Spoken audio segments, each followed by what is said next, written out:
पे, इस क्वालिटी पे, तो उसका यूज़ होना चाहिए। ठीक है, जो आप लोग यहाँ पे वॉच कर रहे हैं दैट इज़ ओके, बट जो ऑन स्क्रीन देख रहे हैं मैं उसकी बात कर रहा हूँ। ठीक है, थोड़ा सा स्क्रीन को दूरी रखो, है ना, वो आई स्ट्रेस नहीं होता। और मेरे लेक्चर को सही से समझने के लिए आप 1.5x का स्पीड यूज़ कर सकते हैं, 2 का यूज़ मत करना, रिकमेंडेबल नहीं है। वो करोगे तो बहुत सारी चीज़ें स्किप हो जाएंगी। ठीक है, तो आप 1.5 okay, 1.25 that is also okay. ठीक है, देखो ओके फिलहाल आज हम कार्बोनेट से कंपाउंड का चैप्टर स्टार्ट कर रहे हैं, B2A करेंगे, सारी चीज़ें करेंगे। प्लीज़ छोटे छोटे नोट्स बनाना बहुत इंपॉर्टेंट है। ठीक है, वेल स्टार्ट विद, है ना, द चैप्टर कार्बोनेट से कंपाउंड। पहले हम कार्बन को पढ़ेंगे, फिर उसके कंपाउंड को बाद में पढ़ेंगे। इंट्रोडक्टरी पार्ट में आते हैं। सबसे पहले कार्बन की बात करें तो कार्बन बेटा क्या है, वन ऑफ द एलिमेंट।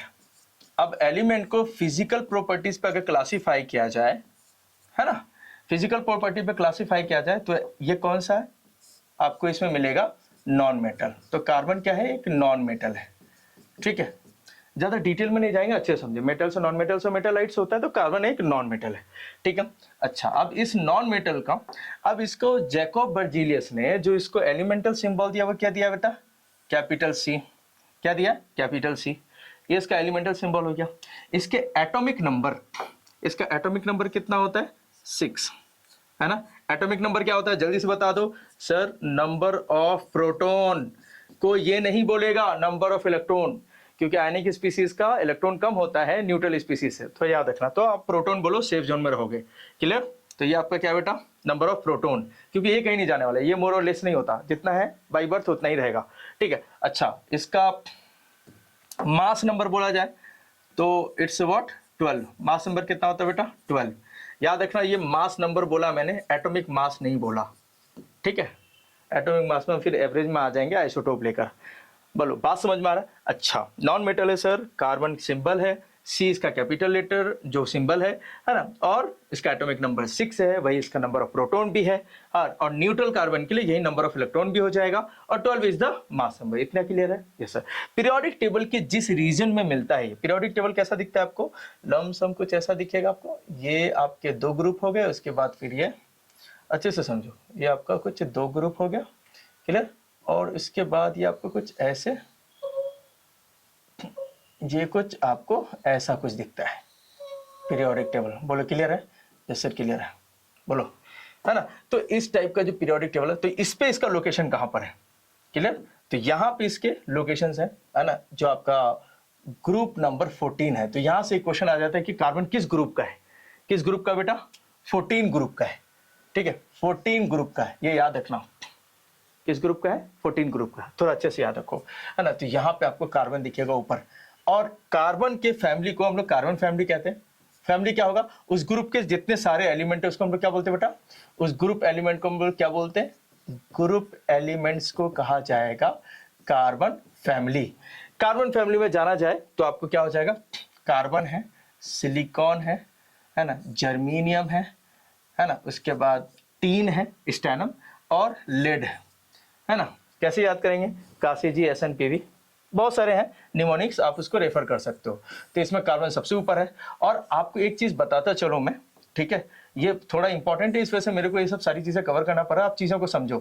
ठीक है, मैं थोड़ा स्पेस बना लूँ इसके बीच में, ताकि आपको समझ में आए कि मैं क्या कहना चाह रहा हूँ। ये सारी चीजें आगे यूज होने वाला है, ये जितनी चीजें बता रहा हूँ वो सब, है ना, आगे के पर्सपेक्टिव से है। देखो, कार्बन अपने ग्रुप में सबसे ऊपर में है, तो इसके एटम के साइज छोटे होते हैं, है ना। उसके बाद सिलिकॉन है, down the group atomic size increase होता है, ये अभी आपको पीरियोडिक टेबल में समझेगा। ठीक है, उसके बाद नीचे आओगे तो इससे थोड़े बड़े साइज, इसके नीचे आओगे तो और बड़े साइज, इसके नीचे अगर टीन की बात करोगे, है ना, ये जर्मीनियम है, ठीक है, ये टीन है जो उससे बड़ा साइज, और ये हो जाएगा सबसे बड़ा size, by because down the group atomic size increases. Clear, चलो इसको मैं कंप्लीट कर देता हूं। This one is the carbon, ठीक है, ये क्या बेटा, सिलिकॉन, ये क्या आपका germanium, germanium, okay, and this one is the tin. Tin को ऐसा, है ना, चूंकि इसका लैटिन नेम है स्टैनम, तो स्टैनम पे हम इसे कर देते हैं टीन, हम इसको यूजुअली बोलते हैं, बाकी इसका नाम क्या है बेटा, स्टैनम। ठीक है, अच्छा, लैटिन नेम इसका। और ये जो है इसका मर्क्यूरी बोलते हैं, बट इसको समझो अभी, ये क्या है आपका लेड, तो इसे हमें दिखाना पड़ेगा इससे, मर्क्यूरी विच इज लेड। और इसका लैटिन नेम क्या बेटा, प्लम्बम, फ्लम्बम, नीचे लिख देता हूँ फ्लम्बम। बोलो क्लियर है कि नहीं? हाँ, कार्बन में बहुत सारा स्पेशल फीचर है जो दूसरे इसी के फैमिली में दूसरे के पास नहीं है। उसको कार्बन का एनॉमलस बिहेवियर कहते हैं। अपनी ही फैमिली में कुछ ऐसा यूनिक कैरेक्टर रखना जो अपने फैमिली में या और कोई दूसरे एलिमेंट नहीं करते, उसको उस फैमिली का जो उस फैमिली के वो पर्टिकुलर वो सारे कैरेक्टर जो अपनी फैमिली से उसे एकदम एक्स्ट्रा आइडेंटिकल बनाता है, अलग करता है, उन सभी प्रॉपर्टी को कहा जाता है एनॉमलस। तो कार्बन के पास बहुत सारे एनॉमलस बिहेवियर है, ये आगे जाके हम लोग पढ़ने वाले हैं। ठीक है, लोकेशन समझ में आ गया? ये वाला जो रीजन है, ये वाला जो रीजन है बेटा, ये है ना पी ब्लॉक एलिमेंट होते हैं इतना सा। ये क्या है? P block. तो कार्बन किस ब्लॉक का एलिमेंट है? पी ब्लॉक का। इतना सा पार्ट कौन सा होता है सर? ये एस ब्लॉक होता है। और ये बीच वाला जो होता है इसको ट्रांजिशन एलिमेंट कहते हैं। ये आपको यहाँ पे मैंने लिख दिया P block, this one is the S block और this one is the D block. और नीचे भी होता है, उसको हम बोलते हैं एफ ब्लॉक। ठीक है, वो आगे उसमें ज्यादा रेडियो एक्टिव एलिमेंट्स होते हैं, वो एफ ब्लॉक के होते हैं। एसपीडीएफ 4 ब्लॉक के एलिमेंट होते हैं। तो यहां तक क्लियर है? हाँ सर, यहां तक क्लियर है। एग्जैक्टली चलो ठीक है। अब क्वेश्चन ये आता है, थोड़ा बहुत और समझो। कार्बन का जो ये है, अब इसमें एक क्वेश्चन आ जाएगा कि कार्बन का electronic configuration. Clear? Electronic configuration मैं इसे लिख देता हूं, प्लीज आप थोड़ा अच्छे से समझो। Electronic configuration, clear? Configuration please अच्छे से समझना। वेल अच्छा रुको, मैं थोड़ा कॉन्फ़िगरेशन को आपको नेक्स्ट इसमें बता देता हूँ।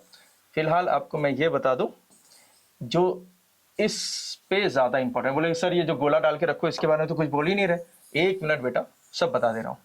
ठीक है, 1 मिनट आप रुक जाइए, मैं आपको सारा बता के रख दे रहा हूँ क्या बताना चाह रहा हूँ। देखो यहाँ पे हम बात करेंगे कार्बन के अकरेंस के। देखो एनसीईआरटी में भी है भाई, ये भाई थोड़ा इंपॉर्टेंट रखना। ठीक है, ये तो हम आपको हर एक टॉपिक वाइज इंपॉर्टेंट क्वेश्चन बता देंगे, थोड़ा इंपॉर्टेंट है। मतलब कार्बन का अकरेंस कितना कहां पर है। कार्बन बहुत ट्रेसेस अमाउंट में है, बहुत ही ट्रेसेस अमाउंट में। आप इस चीज को समझिए, बहुत ही ज्यादा ट्रेसेस अमाउंट में है हर एक चीज में। ऑलमोस्ट आपके सराउंडिंग में जितनी भी चीजें सब में कार्बन है, एक्सेप्ट कुछ चीजों को छोड़ के। पानी को छोड़ के H2 है, उसमें कार्बन तो है नहीं। बात समझ में क्या? कुछ ऐसे कार्बन जैसे CO2 कार्बन कंपाउंड में नहीं आता, बट ठीक है कार्बन है उसमें, समझो। अगर मैं इंपॉर्टेंटली बात करूं तो जो अर्थ का जो बेटा ये क्रस्ट है, क्या ये जो क्रस्ट है, इस पे जो आपको कुछ मिनरल्स मिलते हैं, अर्थ के क्रस्ट के ऊपर जो आपको कुछ मिनरल्स मिलते हैं, सब मिनरल्स। हाँ बेटा, जैसे कार्बोनेट्स, बाइकार्बोनेट्स, है ना, ऑक्साइड्स, कार्बोनेट्स, बाइकार्बोनेट्स, अरे soda, washing soda, baking soda, इन सब की बात कर रहा हूं बेटा।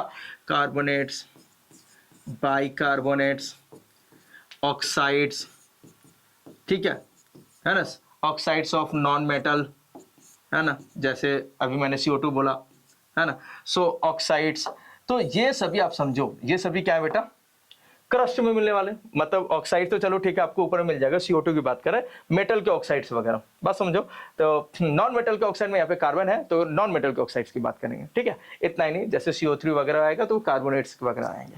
अब क्वेश्चन ये है, ये सब मिलेंगे, खासकर कार्बोनेट और बाइकार्बोनेट जितने सोडा वगैरह जो हैं, ये सब अर्थ मिनरल्स फॉर्म में मिलते हैं। और ये अर्थ के, इसमें भी कार्बन है, इसमें मिलते हैं। सर इसमें किस परसेंटेज में? तो अर्थ के क्रस्ट पे जो आपको कार्बन का परसेंटेज मिलेगा एज अ होल 0.02%। बात समझ में आ रही है? कितना ट्रेसेस है, कितना लीस्ट कंपोजिशन रखता है, कितना कम कंपोजिशन है। सरप्राइजिंग और सुनाता हूं, और भी सुनाता हूं बेटा। अगर ये आपका अर्थ का एटमॉस्फेयर है, क्या है बेटा, अर्थ का एटमॉस्फेयर है, एटमॉस्फेयर में तो कार्बन प्रेजेंट है ना, ऑक्साइड्स ऑफ नॉन मेटल, जिसको आप CO2 बोलने वाले हो, कार्बन डाइऑक्साइड। तो वहां पर ये जो परसेंटेज है, ये आपको 0.03% है। ग्लोबल वार्मिंग की वजह से इसमें कुछ इंक्रीजमेंट आया है, 0.034 था, अब 0.038 तक है। कहीं कहीं पे ऐसा रीडिंग्स, अभी कहीं कहीं पे ऐसे मेजरमेंट्स आ चुके हैं। ठीक है, बट है 0.03, मतलब। अब आप देखो ये कितना कम अमाउंट में, अर्थ के क्रस्ट पे भी और एटमॉस्फेयर पे भी। बात समझ में आ रही बेटा? क्रस्ट पे भी और एटमॉस्फेयर पे भी, मतलब एटमॉस्फेयर में भी ये बड़े कम है। क्वेश्चन है कि सर इतना कम अमाउंट है फिर भी इस चैप्टर को पढ़ रहे हैं। सोचो जरा सा, पूरे इंटायर केमिस्ट्री में तुम नोट करो, अभी तक 21st सेंचुरी तक मोर देन 118 एलिमेंट डिस्कवर हो गए, फिर भी हम कार्बन के कंपाउंड पढ़ रहे हैं। क्या नाम है चैप्टर का? Carbon and its compound. कुछ तो यूनिक होगा ना? कुछ नहीं बेटा, बहुत यूनिक है। क्या यूनिक है वो बताता हूं, ठीक है। एटमॉस्फेयर। क्वेश्चन है कि सर अगर इन दोनों को सम किया, इन दोनों का अगर आप ऐड भी करोगे तो कितना मिलेगा? 0.05%। कितना मिलेगा? 0.05%। अच्छे से समझो, मतलब अभी भी 99.95% बहुत इंपॉर्टेंट है, अभी भी कार्बन है।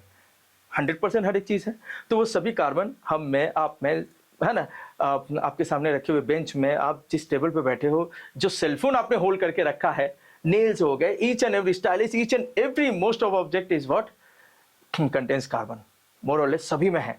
आप देखो ये जो टेक्सटाइल्स हैं, जो कपड़े हैं, ठीक है, जो आप अलग अलग सोप वगैरह यूज करते हो, अलग अलग, क्लियर, आप यूटेंसिल्स यूज कर रहे हो, क्लियर, ये जो प्लास्टिक के सब्सटेंस यूज कर रहे हो, जो पेंट वगैरह यूज कर रहे हो, क्लियर, ये जो नोटबुक्स वगैरह यूज कर रहे हो, ये सब कार्बन है, सभी कार्बन है, सबके सबका सब कंपोजिशन है।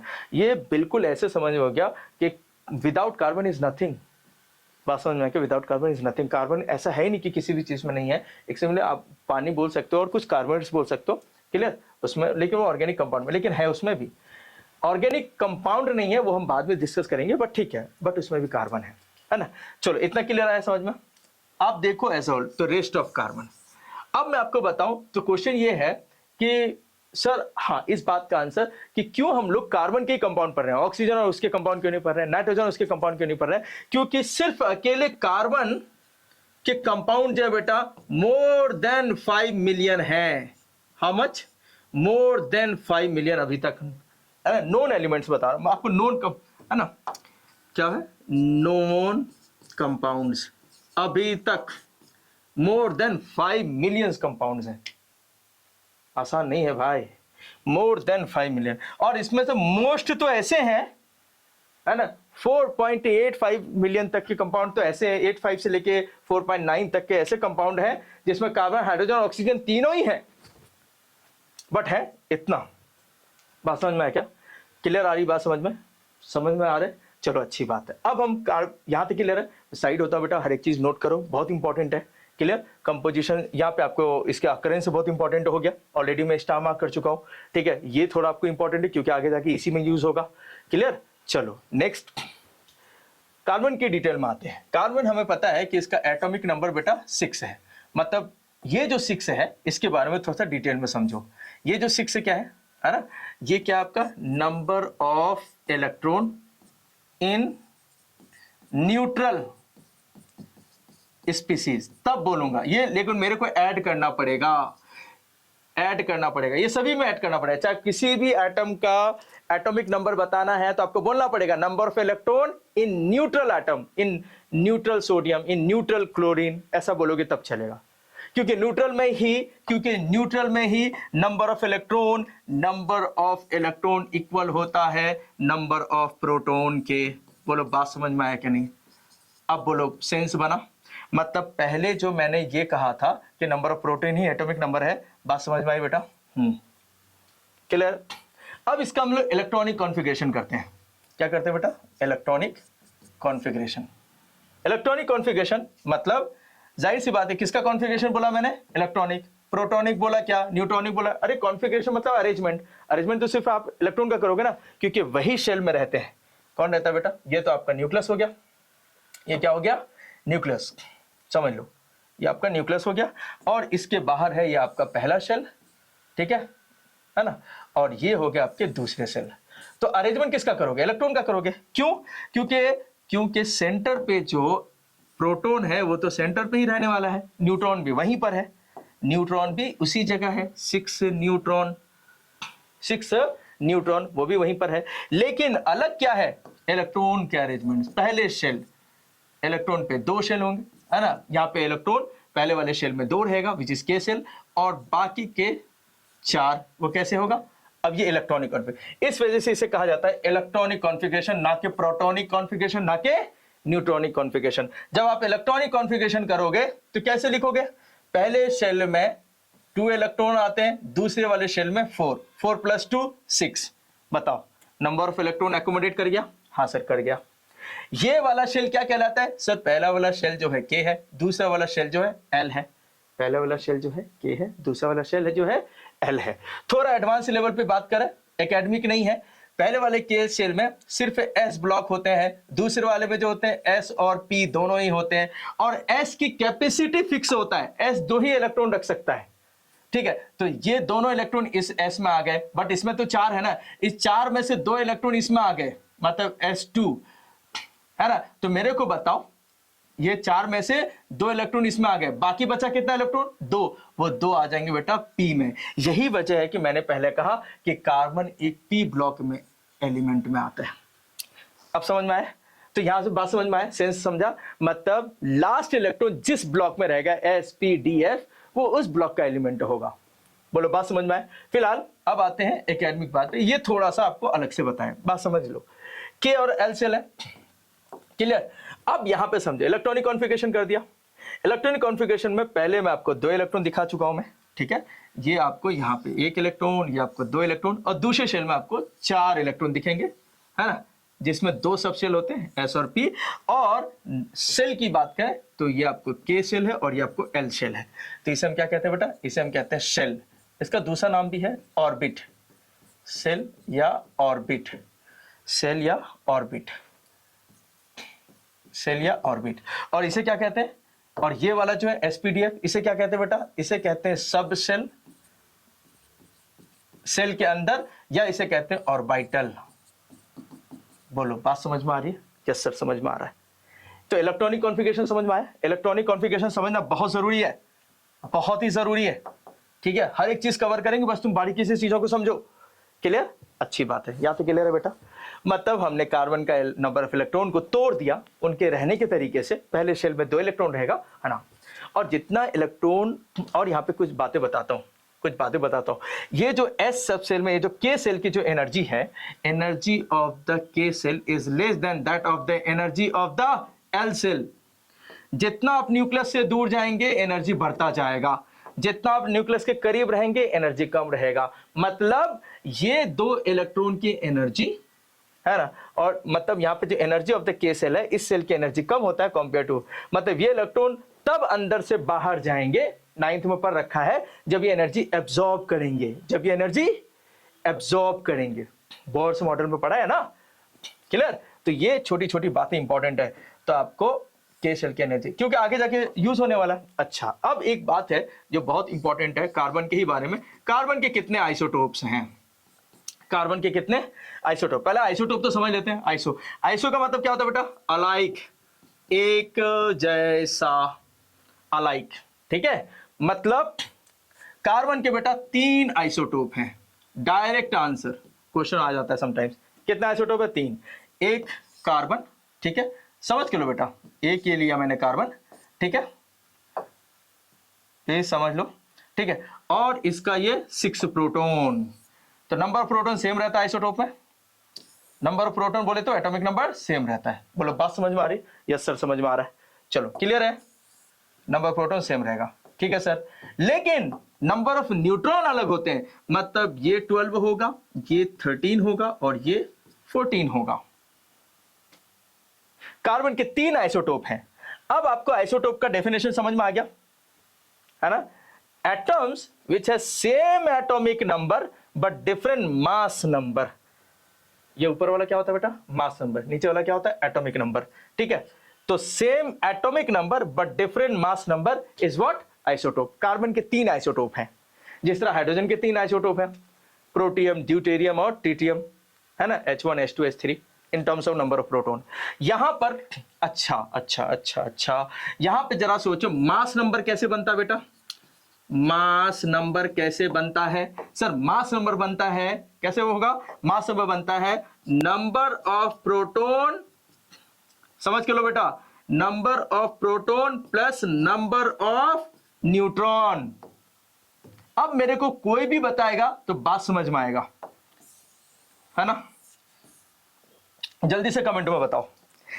अगर ऊपर वाला number, number of proton plus number of neutron करके 12 आ रहा है, तो मेरे को बताओ कि नंबर ऑफ न्यूट्रॉन C14 में कितना होगा, सी है ना, इसमें कितना होगा, पॉज करो जल्दी से बताओ।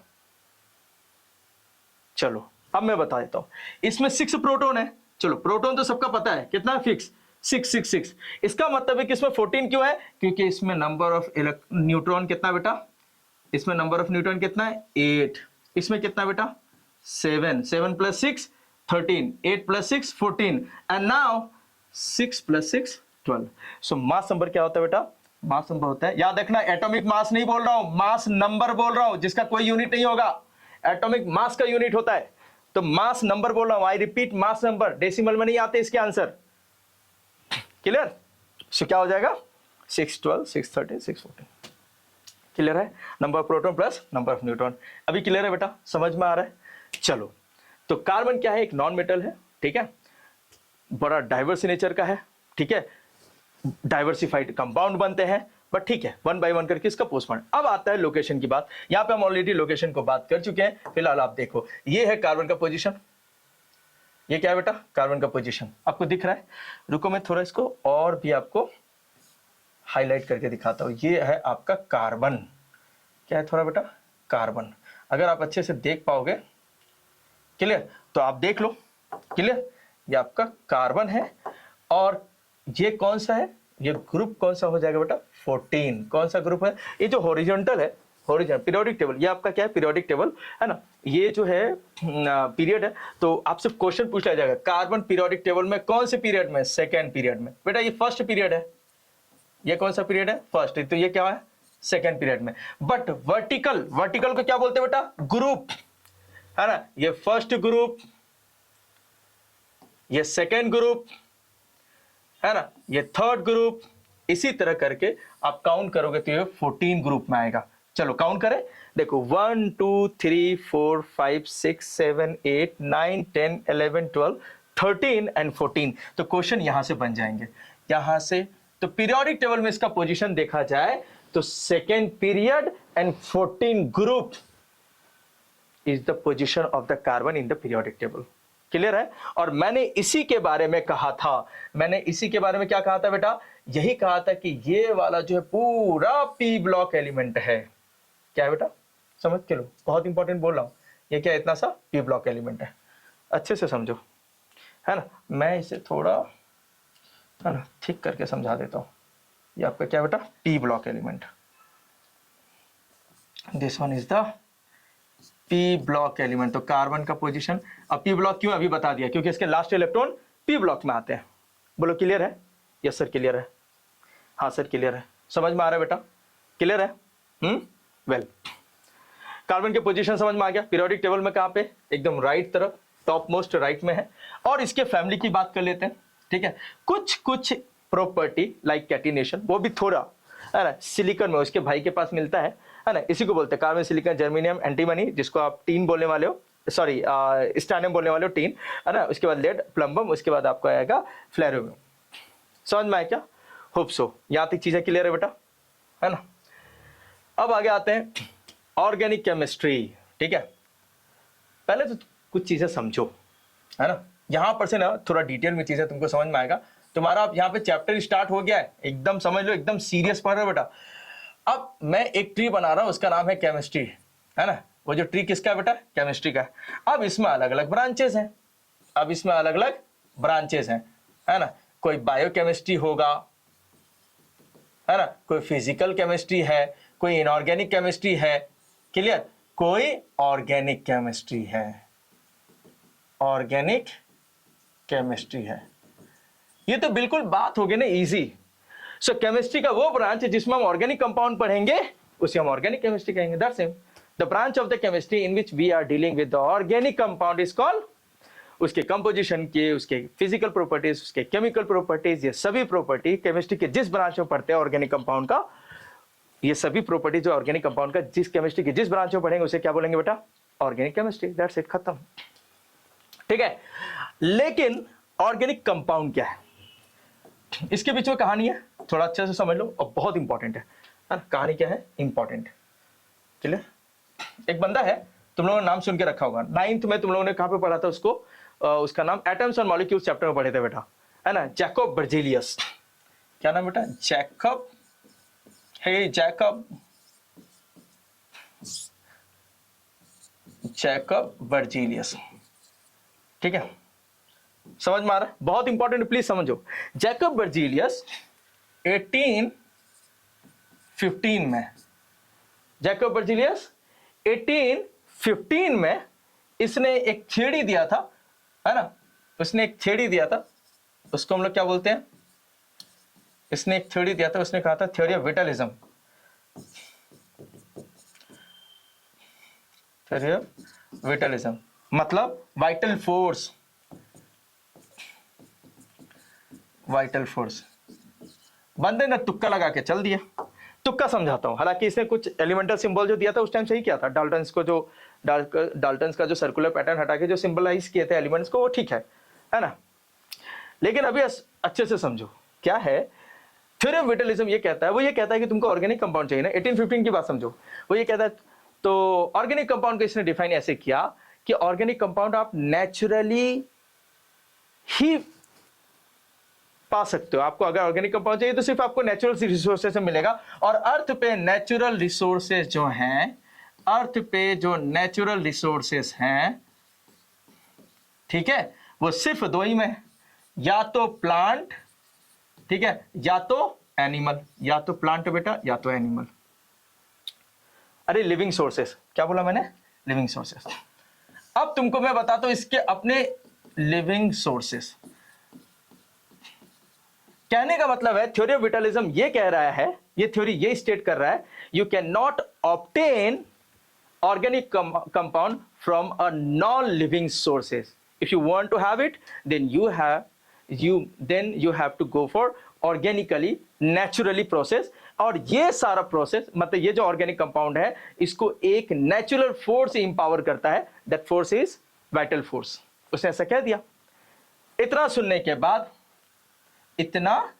के बाद समझ लो 13 इयर्स के बाद एक बंदा आया इसमें ट्रिपल स्टार लगाने के लिए। वो सिंगल स्टार था, ये ट्रिपल स्टार। नाम क्या है इसका? Friedrich Waller.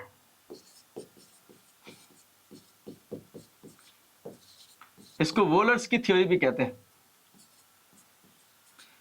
थ्योरी कम है, एक्सपेरिमेंट ज्यादा है इसके में, है ना। फ्रेडरिक वॉलर कब आया था? 13 साल के बाद। कब हो जाएगा बेटा? 1828 में आया। ये बंदा मजेदार था। इसने क्या किया, एक इनऑर्गेनिक कंपाउंड लेके लैब में घुस गया। इनऑर्गेनिक कंपाउंड, हाँ, अमोनियम साइनेट लेके लैब में चला गया, NH4CNO। इसको थोड़ा मैं आयनिक फॉर्म में दिखाऊं तो कुछ ऐसा दिखेगा। ये नेगेटिव पार्ट है, ये पॉजिटिव पार्ट है। अगर अलग करके देखें, नहीं तो आप सिंपल भी लिखो, कोई दिक्कत नहीं। क्या नाम है बेटा इसका? अमोनियम।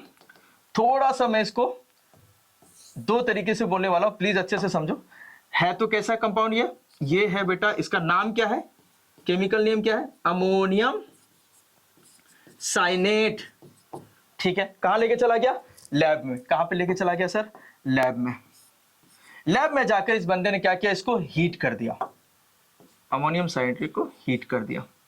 हीट करने के बाद उसको इसी अमोनियम साइनेट का रीअरेंजमेंट फॉर्मेट मिला, यूरिया। मतलब इसका एक अनदर अरेंजमेंट मिल गया,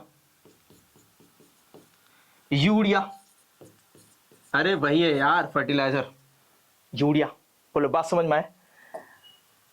अब सरप्राइजिंग क्या है समझाता हूं। सरप्राइजिंग ये है कि फ्रेडरिक वॉलर जो अमोनियम साइनेट लेके गए थे लैब में, वो था इनऑर्गेनिक, एक केमिकल सब्सटेंस था, इनऑर्गेनिक कंपाउंड था। और जब लैब से बाहर निकले यूरिया लेकर, तो यूरिया क्या है बेटा? ऑर्गेनिक है। यूरिया क्या है? ऑर्गेनिक कंपाउंड है। बताओ, अब ये थ्योरी की तो ऐसी तैसी होनी थी। सो थ्योरी ऑफ विटलिज्म तभी से अबंडेंट हो गए, कोई यूज नहीं करता।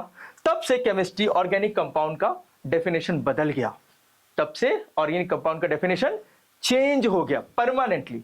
तब से कहा जाने लगा हर वो कंपाउंड ऑर्गेनिक होगा जिसमें कार्बन प्राइमरी कॉन्स्टिट्यूएंट होंगे, है ना, इन विच कार्बन इज, यहां पे लिख देता हूं थोड़ा अच्छे से समझ, इधर नहीं इधर लिख देता हूं, क्लियर? क्या हो जाएगा बेटा? In which carbon is present is present as a primary constituent,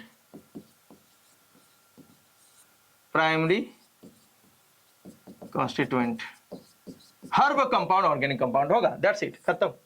जब से इसका डेफिनेशन अपडेट हो गया, चेंज हो गया, बोलो बात समझ में आई? यस सर, समझ में आ गया। अब सुनो बेटा, अमोनियम साइनेट मार्केट में मिलता नहीं है, अमोनियम साइनेट मिलता नहीं है, तो फ्रेडरिक ओलर ने भी इसको जुगाड़ करके लेके आया। जुगाड़ तुम भी कर सकते हो दो तरीके से। इस बंदे ने क्या किया, इसको पोटेशियम साइनेट से रिएक्शन, ये थोड़ा डिटेल में जा रहा है, यहाँ तक तो तुमको ठीक है, केमिस्ट्री पॉइंट मतलब 10th पॉइंट ऑफ व्यू से थोड़ा बता दे रहा हूँ, है ना। क्या यूज किया था इसको, अमोनियम साइनेट कैसे मिला था, इसने क्या लिया था बेटा, अमोनियम सल्फेट यूज कर लिया, है ना, आपको NH4 यूज कर लिया था बेटा, अमोनियम सल्फेट यूज किया, उसको पोटेशियम साइनेट से रिएक्शन करवा दिया, है ना, समझो। अब उसको K2SO4 से करवा देगा, ठीक है।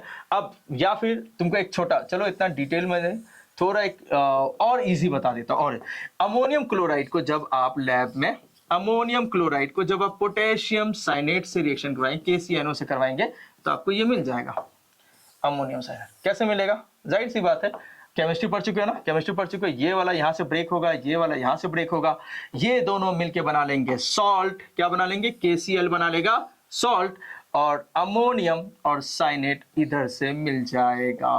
बोलो जिंगालाला, बोलो जल्दी, बात समझ में आई बेटा? तब से ऑर्गेनिक कंपाउंड का डेफिनेशन चेंज हो गया पूरी तरीके से। पॉज करो, नोट करो प्लीज, ठीक है। चलो नेक्स्ट में आते बेटा, ठीक है, नेक्स्ट में आएंगे ऑर्गेनिक कंपाउंड। हाँ, अब ये बात सुनो, organic compound more than 5 million है, मोर देन 5 मिलियन, समझो। अब एक बात समझ में आ रहा है बेटा सभी को? हाँ, जो डाउट है प्लीज पूछो, कोई बात नहीं, ऑनलाइन है तो क्या हुआ, ठीक है, आप तो ऑफलाइन हो ना, आप पूछो, जिनको ऑनलाइन होगा कमेंट में पूछ लेंगे, जिनको कुछ होगा फोन पे पूछ लेंगे, कोई बात नहीं, ठीक है। तो ये क्या है बेटा, हम कौन सा केमिस्ट्री पढ़ रहे हैं बेटा, ऑर्गेनिक केमिस्ट्री। क्वेश्चन ये आ गया कि केमिस्ट्री में एक और सेपरेट ब्रांच बनाने की क्या जरूरत होगी, ऑर्गेनिक केमिस्ट्री, इनऑर्गेनिक केमिस्ट्री, अलग से क्यों पढ़ रहे हैं? तो इसको अलग से पढ़ने के अलग अलग रीजन है, इसको अलग से पढ़ने के अलग अलग रीजन। क्वेश्चन है कि ये अलग से एक ब्रांच बनाने की जरूरत क्यों हो गई, why organic compound studied in different और separated branch of the chemistry. तो उसका आंसर, फर्स्ट मेरे को इसमें 2-3 पॉइंट बताना पड़ेगा, हाँ चलो बताएंगे उतना, ठीक है। सबसे फर्स्ट क्या है, लार्ज नंबर। फर्स्ट रीजन क्या होगा बेटा, लार्ज नंबर। हमें और आपको पता है, हमें आपको पता है कि organic compound more than 5 million है। और एक चीज बताऊं, अभी तक अर्थ पे जितने भी कंपाउंड नोन है, ऑर्गेनिक इनऑर्गेनिक, है ना, विश्व जो भी कंपाउंड है उसमें से 90% कंपाउंड तो ऑर्गेनिक ही है, ऑर्गेनिक ही कंपाउंड है, ओसीज ही तो है, ऑर्गेनिक कंपाउंड ही तो है। अब जरा सोचो, इतना ज्यादा कंपोजिशन, इतना ज्यादा 90% कंपाउंड को अगर आप 10% इनऑर्गेनिक कंपाउंड के साथ पढ़ोगे तो कंफ्यूजन नहीं होगा? हाँ, बड़ा डिस्टर्बेंस होगा। उसकी प्रॉपर्टीज कुछ और है, उसका कंपोजिशन कुछ और है, उसकी स्ट्रक्चर कुछ और है, उसके केमिकल कंपोजिशन और प्रॉपर्टीज और रिएक्शंस अलग हैं। बात समझ में आया क्या? सब कुछ अलग है, उसकी सॉल्युबिलिटी, बहुत सारे फैक्टर्स, फिजिकल प्रॉपर्टीज वगैरह सब अलग हैं। लार्ज नंबर, ये बड़ा इंपॉर्टेंट, सभी को समझ में आ रहा है, प्लीज अच्छे से समझो, क्लियर। जितने भी कंपाउंड उसमें से 90% कंपाउंड क्या बेटा, ऑर्गेनिक, अर्थ पे, ठीक है। सर दूसरा बताओ, दूसरा बड़ा रीजन क्यों केमिस्ट्री को, ऑर्गेनिक केमिस्ट्री को अलग ब्रांचों में पढ़ा जाता है? दूसरा बड़ा रीजन, इट्स कंपोजिशन, मतलब केमिकल कंपाउंड का कंपोजिशन, इसके जो मेन कंपोजिशन है। अब सुनो, 5 मिलियन में से 4.9 मिलियन इस, है ना, कंपाउंड तो ऐसे हैं जिसमें कार्बन है, हाइड्रोजन है एंड ऑक्सीजन है। हाँ, कुछ दूसरे भी ऐड हो सकते हैं, मतलब और दूसरे कंपाउंड भी हैं ऑर्गेनिक, जिसमें आपको हैलोजन मिल जाता है। हैलोजन मतलब बेटा जल्दी से बता दो, कौन कौन से? Fluorine, clear, chlorine, bromine, iodine, ऐसे बनते हैं। ठीक है, हैलोजन भी मिल जाएगा आपको, अच्छा, और सल्फर भी मिल जाएगा, क्लियर, नाइट्रोजन भी मिल जाते हैं, फास्फोरस भी मिल जाता है, एक्सेट्रा। तो कंपोजिशन बड़ा आइडियल है उसका, बात समझ में आया क्या? हाँ, ऐसा नहीं है कि सभी से रिएक्शन करके मिल रहा है। अब जरा सोचो, मैं तुमको बताऊं सर ये कुछ जमा नहीं, जमाता हूं अभी, टेंशन मत लो भाई। इनऑर्गेनिक कंपाउंड 118 एलिमेंट में से 107 एलिमेंट बना लेते हैं इनऑर्गेनिक कंपाउंड, लेकिन ऑर्गेनिक कंपाउंड सबके साथ नहीं बनता है। सरप्राइजिंग है ना? फिर से मैं बोल रहा हूं, इनऑर्गेनिक कंपाउंड 107 एलिमेंट आपस में रिएक्ट करके बना लेते हैं, है ना? उसमें इनर्ट गैसेस को भी हटा दोगे तो और कम ही हो जाएगा, क्योंकि इनर्ट गैसेस रिएक्टिव नहीं होते, तो उसके कंपाउंड कहां से बनेंगे? तो कंपोजिशन जो है इसका बड़ा यूनिक है। कार्बन, हाइड्रोजन, सभी को समझ में आ रहा है? प्लीज समझो, क्लियर, समझ में आना चाहिए, बहुत इंपॉर्टेंट है सबको। अगर कोई दिक्कत हो तो बताओ, ठीक है? दूसरा एक ये हो गया। Now come to the next point, सभी को क्लियर है? ठीक है, next point, covalent nature, covalent character,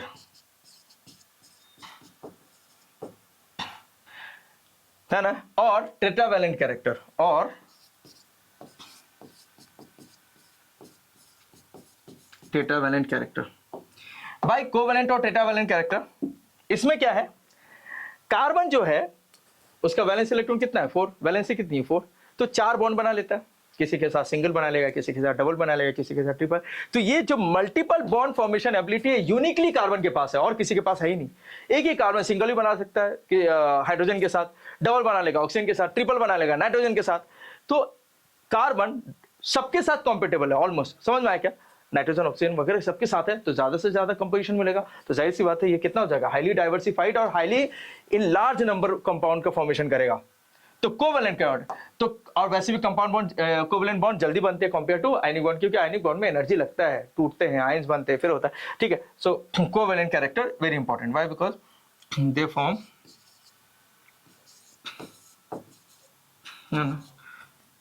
covalent bond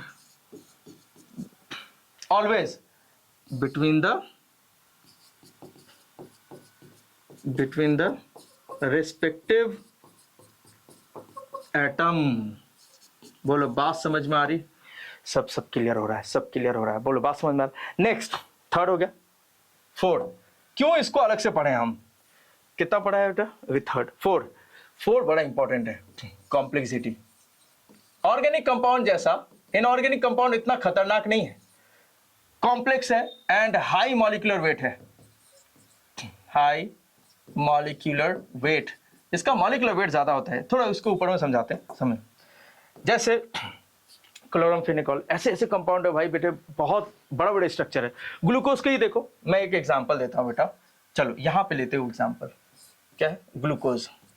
एक तुम लोगों ने सुना है ना, फोटोसिंथेसिस का, है ना, प्रोडक्ट है। अब ग्लूकोज का फॉर्मूला तुम लोगों ने पढ़ रखा है, ऑर्गेनिक कंपाउंड है C6H12O6। इसी के जगह पे इनऑर्गेनिक कंपाउंड देखो, NaCl नमक, CaCl2 कैल्शियम क्लोराइड, अगेन नमक, बस कितने छोटे छोटे कंपाउंड है।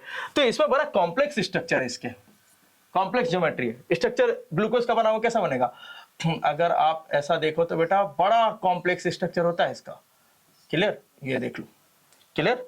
अब यहाँ पे मैं लगा दे रहा हूं, ये आपको हो जाएगा CH2OH। स्ट्रक्चर देख के तुम डर जाओगे, है ना? ये आपको OH हो गया, है ना? ये डेस्ट्रोलेवो आप बाद में पढ़ोगे हायर स्टैंडर्ड में, बट मैं आपको समझा दे रहा हूँ, है ना? बहुत इंपॉर्टेंट है। ये H हो गया, ये OH, और ये ले लीजिए बेटा H, और ये है आपको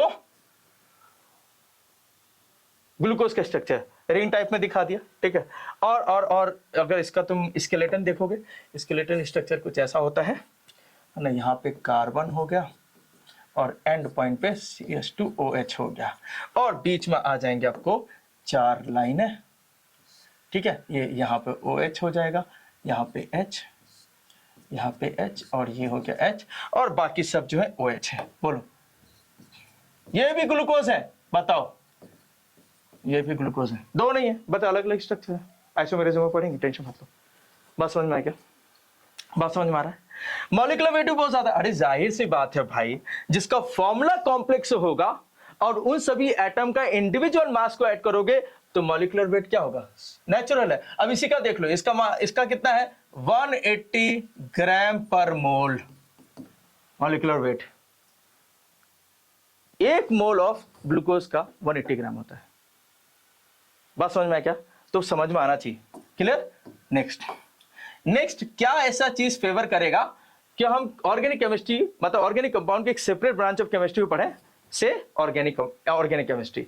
नेक्स्ट क्या हो जाएगा, हाँ नेक्स्ट हो जाएगा बेटा इसके जो केमिकल प्रॉपर्टीज हैं, केमिकल प्रॉपर्टीज ऑफ ओसीज organic compound is decided by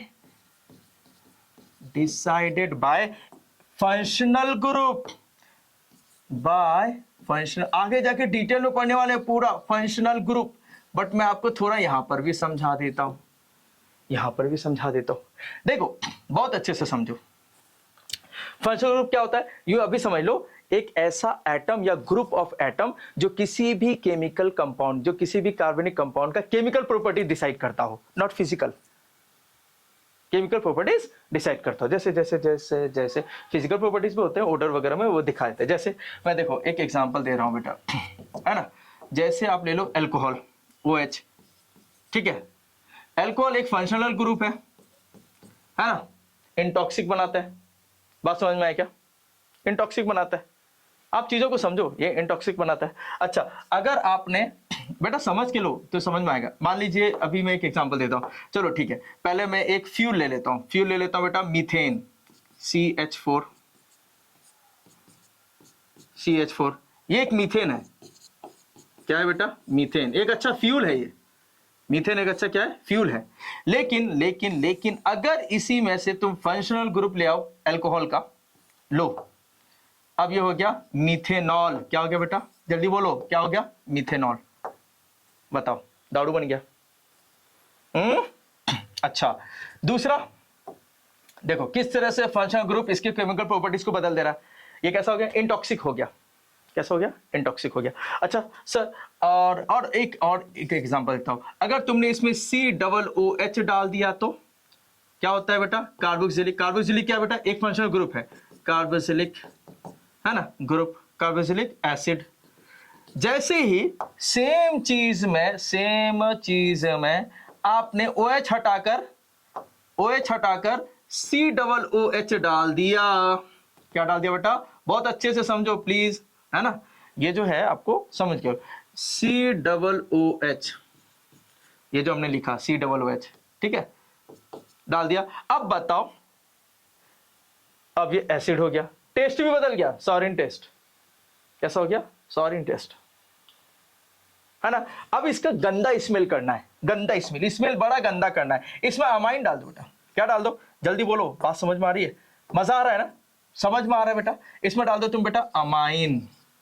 देखो अमाइन का क्या होता है बेटा, NH2। क्या होता है, एकदम गंदे अंडे जैसा महकता है, रोटेन एग स्मेल होता है ना। इसमें डाल दो क्या बेटा, अमाइन के, अमाइनो ग्रुप डाल दो इसमें। चलो इसमें अब क्या करो, अमाइनो ग्रुप डाल दो, गंदा स्मेल करेगा। बोले सर क्यों बनाना है, अरे क्यों बनाना है, मत भूलो स्मेल गंदा कर रहा है, बैड है ना, रोटेन एक जैसा स्मेल है, लेकिन ये हमारी लाइफ है। पता है क्यों, पूरा प्रोटीन इसी का फ्रेम है बेटा, पूरे प्रोटीन का बैकबोन है ये अमाइनो ग्रुप। तुम्हारी बॉडी में जो है ना, ये जो प्रोटीन है ये सब यही है। अभी DNA आने में पढ़ोगे सब क्लियर होगा। क्या समझाना चाह रहा हूं मैं, ये समझाना चाह रहा हूं कि किसी भी ऑर्गेनिक कंपाउंड का केमिकल प्रॉपर्टीज किसके हाथ में है, भगवान के नहीं। भगवान का नाम फंक्शनल ग्रुप, भगवान का नाम फंक्शनल ग्रुप।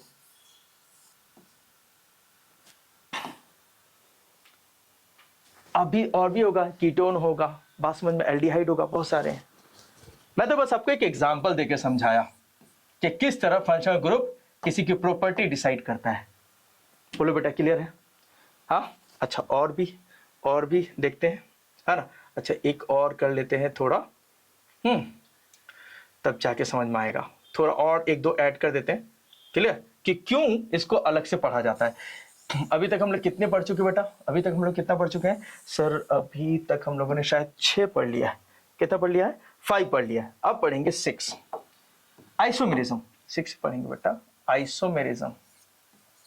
हालांकि पूरा एक डिटेल्ड टॉपिक है, आगे के स्लाइड में करेंगे, बट तुमको बता देता हूं आइसोमेरिज्म। आइसो का मतलब क्या होता है? कई बार बता चुका हूं, आइसोटोप में बता चुका हूं। अलाइक। मर का मतलब क्या होता है ना? यूनिट। मतलब सर, अरे बेटा सिंपल समझ लो, यहां पर आगे जाके डिटेल करेंगे। आइसोमर का मतलब होता है, आइसोमर का मतलब होता है same molecular formula, same molecular formula but different structural formula, different structural formula. पल्ले तो पढ़ा हुआ नहीं होगा कुछ? अरे फटे सिंपल है भाई, बहुत इजी है। जैसे मैं एक एग्जांपल देके समझाता हूं, बिना एग्जांपल के तुम लोग को तो कुछ आएगा नहीं। हालांकि आगे टॉपिक में और डिटेल करेंगे, फिलहाल यहाँ पे थोड़ा 1-2 एग्जांपल लेते समझ। जैसे जैसे जैसे ले लो बेटा, पेंटेन ले लो, C5H12, क्या नाम है इसका? सर इसका नाम पेंटेन है। केमिकल फॉर्मूला यही रहेगा, सेम। क्या लिखा बेटा? Same molecular formula, molecular formula ये रहेगा, बट स्ट्रक्चर देखो इसको कितने बन सकते हैं। पहला स्ट्रक्चर, ठीक है, 5 कार्बन है, 1 2 3 4 5। कितने हाइड्रोजन है सर? 12 हाइड्रोजन है। 1 2 3 4 5 6 7 8 9 10 11 12 हाइड्रोजन हो गए, 12 हाइड्रोजन हो गए। तो ये एक स्ट्रक्चर, इस फॉर्मूले का एक स्ट्रक्चर हो गया। इसको हम लोग क्या बोलते हैं बेटा? N pentane. क्या बोलते हैं? N pentane. सर इसी फॉर्मूला को रख के दूसरा स्ट्रक्चर बन जाएगा ना बेटा, क्यों टेंशन लेते हो? क्या बोला मैंने? बन जाएगा। ये देखो ना, बना रहा हूं मैं, ये देखो एक और स्ट्रक्चर। फिर से काउंट कर लेना बस। क्या बोला मैंने कहा काउंट कर लेना, ऐसा थोड़ी ना है। गुस्सा क्यों कर रहा भाई? ये देख, इधर से एक कार्बन डाला और उसके ऊपर झिंगा डाला, ये H, ये H और ये H। कार्बन 4 ही बॉन्ड बनाता है ना मेरे भाई, और एक H इधर डाल दो। चलो H को काउंट करते हैं। H बड़ा नहीं होना चाहिए, 12 ही रहना चाहिए। क्यों? Same chemical formula, different structure. ये याद रखो यार, ये याद रखो। स्ट्रक्चर अलग होगा, फॉर्मूला सेम होगा। अब देखो, चलो काउंट करते हैं, है ना? काउंट करते हैं। 1 2 3 4 5 6 7 8 9 10 11 12। वही 5 कार्बन है, वही 12 हाइड्रोजन है। क्या नाम हो जाएगा बेटा? ऐसे तो देखोगे इसका नाम क्या हो जाएगा? नियोपेंटेन। क्या नाम हो जाएगा? नियोपेंटेन। लेकिन ये आईपीएससी नेम नहीं है। आईपीएससी नेम लोगों तो क्या हो जाएगा? 1 मिथाइल ब्यूटेन। आगे जाके पढ़ेंगे, इस वजह से टेंशन मत लो, बट तुम्हें समझा रहा हूं आइसोमेरिज्म। नेक्स्ट टॉपिक, सर इसका और भी फॉर्मूला बनेगा? हाँ, और भी स्ट्रक्चर बनेगा, बिल्कुल बनेगा। चलो करके देखते हैं। ये देखो 5 कार्बन है। कितने कार्बन है बेटा? 5 कार्बन। सो एक कार्बन सेंटर में, बाकी 4 पेरीफेरी में रख देते हैं, है ना? और हाइड्रोजन कितने हैं सर? 12 हाइड्रोजन को दिखाएंगे। 1 2 3 4 5 6 7 8 9 10 11 12। ध्यान रखो कि सभी स्ट्रक्चर में कार्बन के 4 ही बॉन्ड बनते हैं, क्योंकि कार्बन टेट्रावैलेंट नेचर का होता है। तो यहां पर इसके 4, ये 3 हाइड्रोजन इधर हो गए हैं, 3 हाइड्रोजन इस जगह है, 3 हाइड्रोजन इस जगह है, और इस तरफ 4 3 12 हो गया। इसे बोलते हैं बेटा, है ना? ये आपका, सॉरी, ये ठीक कर लो बेटा, ये आइसो है और ये नियो है, ये नियोपेंटेन है, ये नियो है, नियोपेंटेन। हाँ, अगर आईपीएससी लोगे तो उसका हो जाएगा 2,2 डाइमिथाइल प्रोपेन। क्या हो जाएगा? 2,2 डाइमिथाइल प्रोपेन। बट आईपीएससी पढ़ेंगे तो हाँ। क्या समझ में आया? क्या समझ में आया? सर एक ही केमिकल फॉर्मूला, अलग अलग स्ट्रक्चर, यही तो है। एक ही केमिकल फॉर्मूला, अलग अलग स्ट्रक्चर। सीबीएसई कई बार क्वेश्चन पूछ चुका है, पेंटेन के कितने आइसोमर है? 3 ही हो सकते हैं, मतलब चौथा स्ट्रक्चर तुम बना ही नहीं सकते। अब तुम में से कोई सोच रहा होगा, सर अगर इस कार्बन को उठाकर यहां पे डाल देते हैं, अरे तब भी तो बात वही रहेगा ना, एक ही बनाने से तो बनेगा। अब कोई सोचेगा क्या? कोई सोचेगा सर इस कार्बन को उठाकर इस कार्बन के ऊपर लगा देते हैं, तब भी तो वो चेन ही हो जाएगा, एक ही चेन हो जाएगा।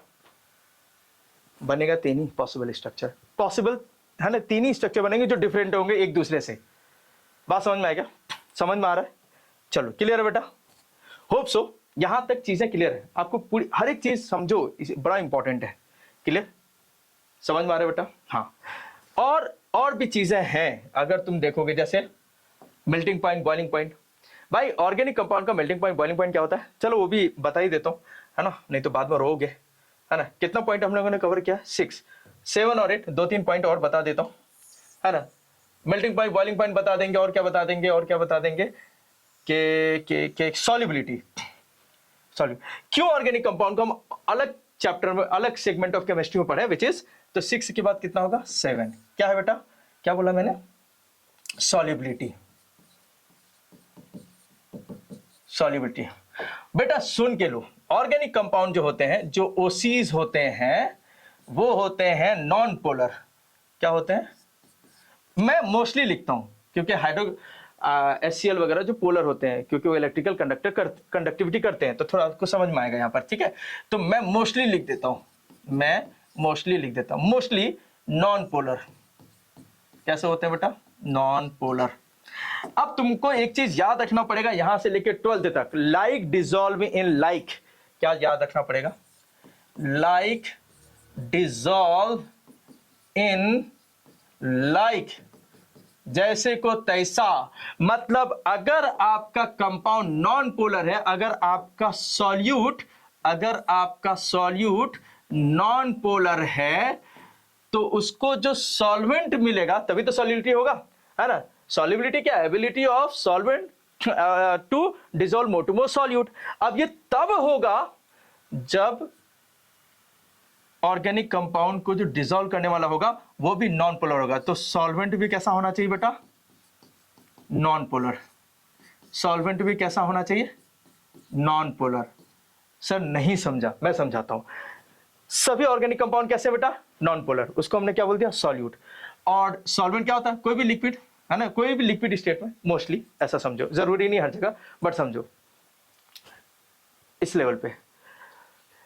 मतलब ऑयल को पानी में डाल के देखो, ऑयल एक ऑर्गेनिक कंपाउंड है, पानी एक इनऑर्गेनिक कंपाउंड है, मतलब पानी एक नॉन पोलर है, ये सॉरी पानी एक पोलर है और ऑयल एक नॉन पोलर है। नॉन पोलर पोलर में कैसे डिसॉल्व होगा?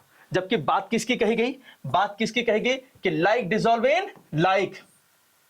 तुम्हारा non polar compound non polar solute में ही डिसॉल्व, सॉल्वेंट में ही डिसॉल्व होगा, क्योंकि जितने भी फिर से मैं बता रहा हूं, समझो इसका, ऑर्गेनिक कंपाउंड नॉन पोलर होते हैं, ये जिस चीज में घुलेगा वो भी नॉन पोलर होना चाहिए। लाइक डिसॉल्व इन लाइक, वो पोलर नहीं होना चाहिए। तो पानी क्या है? पानी क्या है? पोलर है। जबकि ऑर्गेनिक कंपाउंड को नॉन पोलर लगता है। तो यही वजह है कि ऑयल, पेट्रोल, डीजल ये सभी पानी में डिसॉल्व नहीं होते, क्योंकि like dissolve in like. Non polar को नॉन पोलर लगेगा, पोलर को पोलर लगेगा। पानी में डिसॉल्व हो जाता है सॉल्ट, क्योंकि सॉल्ट एक पोलर कंपाउंड है, पानी में डिसॉल्व हो जाएगा दूसरे कार्बोनेट्स वगैरह, ठीक है, वो क्योंकि पोलर है। Polar dissolve in polar, non polar dissolve in non polar. तो सर नॉन पोलर सॉल्वेंट के कुछ नाम बता दो। जैसे जैसे जैसे कार्बन टेट्राक्लोराइड। देखो मैं यहाँ पे नाम बड़े बड़े नहीं लिखूंगा, फॉर्मूला लिख ले रहा हूं, तुम लोगों को क्या करना पड़ेगा? नाम लिखना पड़ेगा। कार्बन टेट्राक्लोराइड 4 क्लोरीन है। सर बेंजीन C6H6, इसको क्या बोलते हैं बेटा? बेंजीन। बेंजीन एसीटोन है ना, CH3COCH3, ये सब एक्सेट्रा, ये सब क्या है बेटा? नॉन पोलर सॉल्वेंट है, जिसमें सभी ऑर्गेनिक कंपाउंड ऑलमोस्ट डिसॉल्व हो जाते हैं। अब मेरे को बताओ, है तो नॉन पोलर। अब इस शब्द में समझो, ऑर्गेनिक कंपाउंड क्या होते हैं बेटा? मोस्टली, जल्दी बोलो जल्दी बोलो, क्या है? Mostly non polar. मतलब जब ये टूटेंगे तो मतलब कोई आयनिक स्पीशीज तो नहीं बनाएंगे, पॉजिटिव और नेगेटिव आयनिक कंपाउंड जैसा तो नहीं बनाएंगे। अब जब ये आयनिक कंपाउंड बनाएंगे नहीं, तो बताओ इलेक्ट्रिसिटी का कंडक्टर होंगे? नहीं। सो मोस्टली ऑल द, ना जितने भी, ये एक नेक्स्ट प्रॉपर्टीज हो गया 8, इलेक्ट्रिकल, है ना, इंसुलेटर होते हैं, मतलब इलेक्ट्रिसिटी कंडक्ट नहीं करते, they do not conduct electricity. Question ये है कि हाँ, लेकिन मैंने मोस्टली वर्ड बहुत बोल रहा हूं, क्यों? क्योंकि हाइड्रोजन क्लोराइड जैसे कुछ ऐसे हैं, ये बेटा ये ऑर्गेनिक कंपाउंड, मतलब कोवलेंट बॉन्ड है, कोवलेंट कंपाउंड है ये, लेकिन चलो ठीक है, प्योर फॉर्म में काम नहीं करेगा जब, लेकिन तुम इसको पानी में डालोगे ना तो ये टूट जाएगा आयन में। अब आयन मिलने का मतलब क्या हो गया? आयन मिलने का मतलब हो गया कि बेटा ये इलेक्ट्रिसिटी कंडक्ट करेगा। कार्बोनेटरीज वगैरह देख लो, H2SO4 देख लो, सल्फ्यूरिक एसिड, बात समझ में आया? सो 7 तो हो गया कि लाइक डिसॉल्विंग लाइक सॉल्युबिलिटी, 8 हो गया कि दे आर इलेक्ट्रिकल नेचर। बात समझ में आ रही है सभी को? अब एक ले लो, लास्ट पॉइंट देता हूं, ठीक है? लास्ट पॉइंट क्या लोगे? हाँ, लो melting point and boiling point. Organic compound को इस वजह से सेपरेट ब्रांच ऑफ केमिस्ट्री में पढ़ना चाहिए, क्योंकि एक्सेप्शनली ये जो बॉन्ड होता है ऑर्गेनिक कंपाउंड में, कौन सा बॉन्ड होता है? जल्दी से बता दो सर। कोवेलेंट बॉन्ड होता है, अभी तो आपने बताया, जहां पे इलेक्ट्रॉन का शेयरिंग होता है। सो कोवेलेंट बॉन्ड जो होते हैं बेटा, वो वीक होते हैं, वो वीक होते हैं कंपेयर टू आयोनिक बॉन्ड। पढ़ेंगे अभी टाइप ऑफ, है ना, बॉन्ड में पढ़ेंगे। आयनिक बॉन्ड से कमजोर होते हैं, और कमजोर बॉन्ड इजीली टूट जाएगा, इजीली टूट जाएगा। तो बताओ उसका मेल्टिंग पॉइंट, बॉइलिंग पॉइंट क्या होगा? कम होगा। अब इतनी सारी चीजें इनऑर्गेनिक कंपाउंड से ऑर्गेनिक कंपाउंड में अलग है, बताओ केमिस्ट्री का ब्रांचिंग होना चाहिए कि नहीं? अग्री? अरे समझ में आया? चलो, बहुत ज्यादा क्लियर हो गया, चीजें क्लियर है बेटा, मजा आ रहा है? वेल, ठीक है। अब आते हैं जो भी हमने सीखा है, हमेशा की तरह फटाफट एमसीक्यू करेंगे, फिर तुमको छोड़ दूंगा, तुम भाग जाना, फिर नेक्स्ट दिन हम नेक्स्ट लेक्चर लेके आएंगे इसी का पार्ट 2। वेल, चलो आ जाते हैं। क्या है? Which of the following is not a, है ना, is not a carbon compound? कौन सा नहीं है ना? Nylon, water, of course water. मैंने बोला था ना, अपने चारों तरफ देख लो, अपने चारों ही तरफ देख लो, क्लियर? उसमें मोस्ट ऑफ क्या मिलेगा आपको? ऑर्गेनिक। वाटर में कहीं कार्बन है नहीं। अब कार्बन के हिसाब से क्या होना चाहिए? कार्बन प्राइमरी कॉन्स्टिट्यूएंट होना चाहिए। बोलो क्लियर है बेटा? Yes sir. The branch of chemistry that deals with the hydrocarbon. Hydrocarbon मतलब क्या हो गया बेटा? ऐसा ऑर्गेनिक कंपाउंड जिसमें hydrogen and carbon primary constituent हो। Hydrogen and carbon primary constituent हो, उसको क्या बोलते हैं बेटा? हाइड्रोकार्बन। इसी में पढ़ेंगे अभी आगे जाके नेक्स्ट सेशन में, है ना, सैचुरेटेड, अनसैचुरेटेड एंड ऑल। तो टेंशन नहीं लेने का है। क्या नहीं लेने का बेटा? टेंशन नहीं लेने का, है ना। तो क्या है बेटा? फिजिकल और, अरे ऑफ कोर्स कार्बन है ना, हो गया ऑर्गेनिक। बोलो क्लियर है? ठीक है। Which of the following statement about organic compound is incorrect? ये बातें कैसे, बहुत इंपॉर्टेंट है। इसमें बार बार कहता हूं कि जब भी क्वेश्चन पढ़ा करो बेटा, ये बातों का ध्यान रखा करो। इनकरेक्ट बताना है।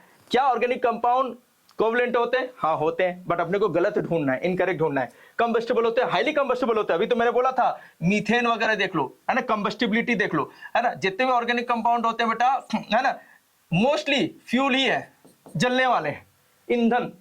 बात समझ में? क्या वोलेटाइल मतलब जो इजिली वेपर स्टेट में चले जाए, जो इजिली वेपर स्टेट में चले जाए, है ना। तो ये भी होता है। हाई मेल्टिंग पॉइंट, नहीं, मेल्टिंग पॉइंट लो होता है। अपने को इनकरेक्ट ढूंढना है। क्या होता है बेटा? मेल्टिंग पॉइंट लो होता है। ये इनकरेक्ट लगेगा, है ना। एक्चुअल में क्या होता है बेटा? ये वाली चीज गलत हो गया, तो अपने को वैसे भी इनकरेक्ट ढूंढना था। बोलो बात क्लियर है? समझ में आ रहा है? ठीक है।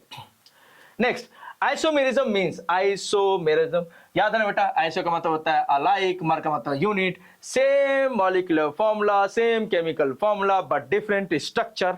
याद आ रहा है? Pentane pentane, same structure and properties, बिल्कुल नहीं। Same molecular formula, different structure, yes sir. लगा दो इस पे, लॉक कर दो इसको। बोलो क्लियर? ठीक है। Next, organic compounds are generally soluble in, कैसे भूल सकते हैं? Non polar solvent. कैसे भूल सकते हैं हम और आप? Non polar solvent. अभी मैंने आपको बताया बेंजीन, अभी मैंने आपको बताया कार्बन टेट्रा क्लोराइड। बोलो बात समझ में आया? मेरे को पता है तुम फास्ट फॉरवर्ड कर रहे हो, क्यों? क्योंकि अभी बता चुका हूं, है ना। 10 सेकंड का फॉरवर्ड कर रहे हो ना। बहुत बहुत बहुत होशियार हो भाई। और क्या बताया था भाई बेटा? कार्बन टेट्रा क्लोराइड बताया, बेंजीन बताया, क्लियर। और एसीटोन ले लो, है ना। और भी है बेटा DMSO वगैरह, लेकिन वो ब्रॉड लेवल पे जाने दो। डाइमिथाइल सल्फर ऑक्साइड है, THF है, टेट्राहाइड्रोफ्यूरान है, ये सब रहने दो यार, बाद में अपन देखेंगे। वाटर एक पोलर है, एसिड ठीक है पोलर होते हैं। तो ऑर्गेनिक कंपाउंड को जनरली किसमें है, अरे सॉल्युबिलिटी क्या चाहिए, क्योंकि ऑर्गेनिक कंपाउंड क्या होते हैं, non polar, like dissolve in like, तो ये सब क्या है, non polar, non polar dissolve in non polar. बोलो बात समझ में आ रही है, यस सर आ रही है। Which property distinguishes organic compound from inorganic compound, presence of carbon, covalent compound, isomerism, all of the above, sir tick कर दो। कौन सी प्रॉपर्टीज है जो ऑर्गेनिक कंपाउंड को इनऑर्गेनिक से अलग करता है, ये सब के सब प्रॉपर्टीज ऑर्गेनिक कंपाउंड के हैं। कोवेलेंट कैरेक्टर उसी में होता है, आइसोमेरिज्म उसी में होते हैं, इनऑर्गेनिक का कोई भी आइसोमेरिज्म से नहीं होता, मतलब एक मॉलिक्यूलर फॉर्मूला और डिफरेंट स्ट्रक्चर नहीं होता, और प्रेजेंस ऑफ कार्बन। नेक्स्ट, अब यहां पर ये तुमको नोट करना पड़ेगा, नोट प्लीज करो क्योंकि बहुत इंपॉर्टेंट है। क्लियर, प्लीज अच्छे से समझो, 3-4 ही क्वेश्चन देता हूं, बहुत इंपॉर्टेंट होता है समझ में। Clear, why is the study of organic chemistry treated as a separate branch, क्यों चाहिए? उतनी देर से तो सर आप यही बता रहे हो, अब भी नहीं समझा तो मेरे अंदर कमी है ना। देखो, organic chemistry studies as separate branch because के बाद इंपॉर्टेंट है। Organic compounds clear differ greatly from inorganic compounds in comparison, क्या कंपोजिशन, एक बॉन्डिंग, दो बॉन्डिंग क्या होगा, कोवलेंट बॉन्ड, कंपोजिशन क्या होगा बताया sir, carbon, hydrogen and oxygen, bonding कौन सा होगा, कोवेलेंट बॉन्डिंग, एंड प्रॉपर्टीज कैसा होगा, सबके प्रॉपर्टी, सॉल्युबिलिटी देख लो, low melting point, boiling point देख लो, है ना, ये सभी। नेक्स्ट, एक्सप्लेन व्हाई 5 डिफरेंस, है ना, 5 difference between organic and inorganic, बहुत इंपॉर्टेंट है बेटा, है ना, डिटेल में नहीं जाएंगे, समझो। कंपोजिशन क्या है, mainly contain carbon, hydrogen and oxygen, ये मैंने बताया था, 107 अदर एलिमेंट से इनऑर्गेनिक बनता है। बॉन्डिंग कोवेलेंट है, यहां पे आयोनिक है। आयोनिक कब बनता है बेटा, जल्दी बता दो, मेटल्स है, नॉन मेटल्स, आगे जाके हम लोग बात करने वाले हैं।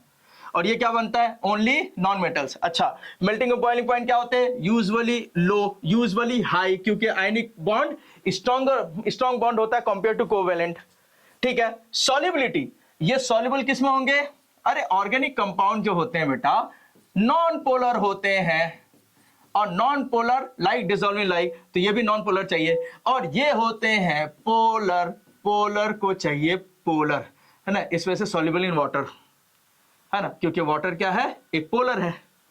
कंबस्टिबिलिटी, यूजुअली कंबस्टिबल, अभी तो बताया था, जितने भी ऑर्गेनिक कंपाउंड क्या है, मोस्टली क्या है बेटा, फ्यूल, और ये क्या है, नॉन कंबस्टिबल, नमक में आग लगाओ, है ना, नहीं लगेगा, है ना। Isomerism, common due to covalent bonds, इसमें तो होता ही नहीं है, रेयर है, नहीं के बराबर। बोलो क्लियर है, चलो अब ये सेकंड लास्ट क्वेश्चन है, याद रखना, जो भी आप पढ़ रहे हो उसको नोट करना। Why are the most organic compound covalent in nature, एक क्वेश्चन है तो इसमें ये है, organic compounds are covalent because carbon forms bond by sharing of electrons, covalent bonds are weaker than. दूसरा, how does this affect their melting and boiling point, अब covalent bond कमजोर है तो कमजोर को तोड़ना आसान, तो बॉइलिंग पॉइंट और मेल्टिंग पॉइंट क्या होगा, है ना, क्योंकि ये वीक है, और वीक होता है तो क्या होता है बेटा, लो melting point and boiling point होगा। बोलो क्लियर है, समझ में आ रहा है बेटा। Next and the last question अब तक की इस टॉपिक का, carbon compounds are essential for life, just ठीक है, justify this statement with suitable examples from daily life. इसको तुम ले लो 3-4 स्टार मेरी तरफ से, है ना, सीबीएसई के आंखों में एकदम चुभा हुआ क्वेश्चन है ये, कितनी बार पूछ चुका है। ठीक है, all living things are made up of carbon compounds, all living, याद है वाइटल थ्योरी जो आया था वो भी यही बोला था अपन, बट ठीक है, हम लोगों ने देखा कि उसको इनऑर्गेनिक सोर्स है, बट ऑल ऑर्गेनिक कंपाउंड सब में यही मिलता है। फूड आइटम जैसे carbohydrate, fats, proteins are carbon compound. Fuels like मैंने बताया था बेटा, कोल, पेट्रोल, एलपीजी, ये सब कार्बन कंपाउंड्स है। फाइबर्स लाइक कॉटन, सिल्क, है ना, ये सब। Hence carbon compounds form the basis of life and day to day needs. Hope से आपको यहां तक सबसे समझ में आ गया। सेकेंड लेक्चर का वेट करो, सेकेंड लेक्चर आपको कल मिलेगा, मतलब नेक्स्ट डे, और जब तक आप जितना पढ़े उसको प्लीज रिवाइज करो, है ना, जो समझ में नहीं आए वो पूछ लेना, और नोट्स के लिए आपको एप्लीकेशन डाउनलोड करना पड़ेगा। बोलो बात समझ में